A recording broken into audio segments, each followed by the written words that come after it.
Okay, so my first question that was asked recently was, do you always use a second shooter, and if so, how do you choose them? I almost always use a second shooter.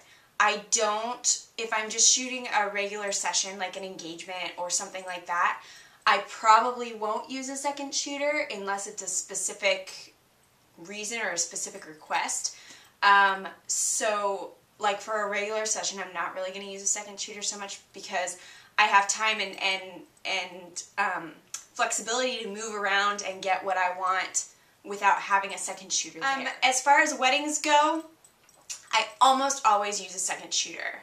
If I'm shooting a very, very small wedding or a very, very short wedding, sometimes I won't, but even then I really prefer to have one. Almost all of my packages include a second shooter because I think it's that important. For me, you see such a big difference in the photos that you receive with just one shooter versus two shooters. And having a second shooter just makes sure that you get the best portrayal of your day possible. When I'm shooting one direction, the second shooter is shooting a different angle, and the two pictures of the same moment can look entirely different, and I think that that's so cool. And as someone who is a bride myself, I can see how that would be a valuable thing. I like to have a second shooter for the entire time. I like to have a second shooter during the getting ready, during the formal, during everything. The only time I don't use a second shooter during the wedding day is for formal family pictures. During that time, the second shooter is helping me to get people where they need to be. But the rest of the day, the second shooter is shooting as well. It also gives us a little bit more time cushion. So for instance, if we're running late for whatever reason, because weddings don't always go entirely according to plan and entirely on schedule, if we're running late, the second shooter can shoot all the boys' pictures while I'm shooting the girls. So it just gives us a little bit of flexibility there as well. It also, if we need to go get somebody or something like that, I can continue shooting while they run and grab someone that we need. So it really is an all-around better experience with a second shooter. As far as how I pick my second shooters, I have a couple of people that shoot with me on a regular basis, and so I always go to them first and see if they're available first. If they have their own wedding booked, because I use a lot of shooters that book their own weddings as well, and so if they have a wedding booked already, then I will often tweet about it and see if there's anybody that's available, and in that case then I'll go and look at their work and see if there's somebody that their eye is similar to mine and their style is similar, and then we'll usually chat a little bit before we do that.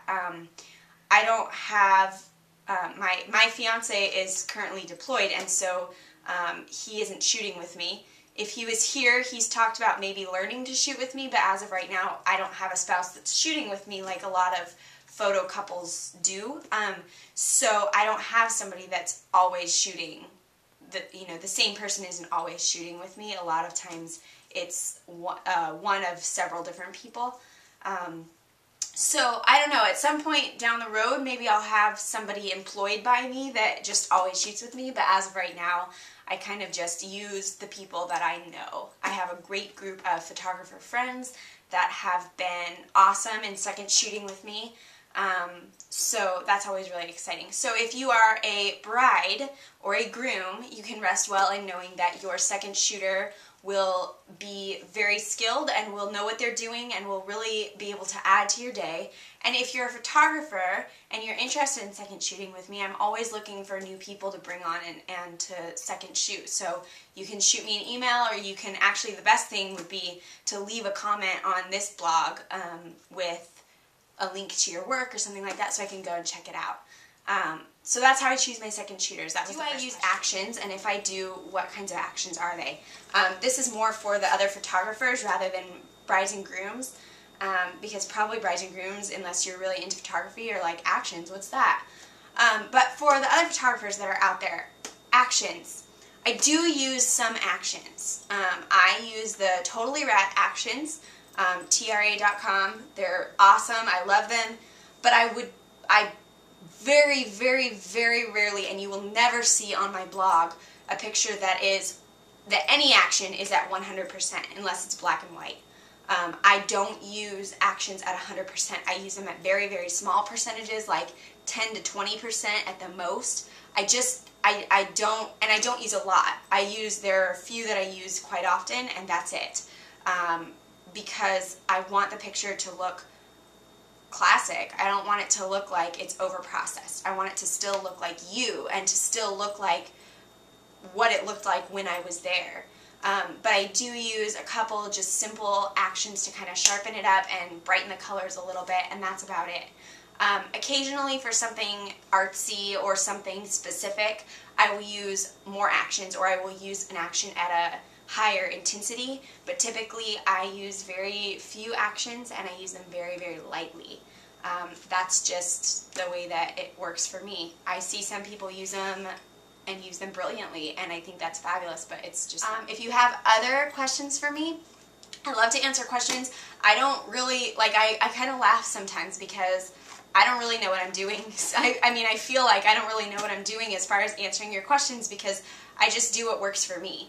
And so everyone's different, and my answer isn't necessarily the best answer. It's just what's worked for me. So I hope that some of this will help you out. If you have other questions, feel free to leave them in the comments section of this blog.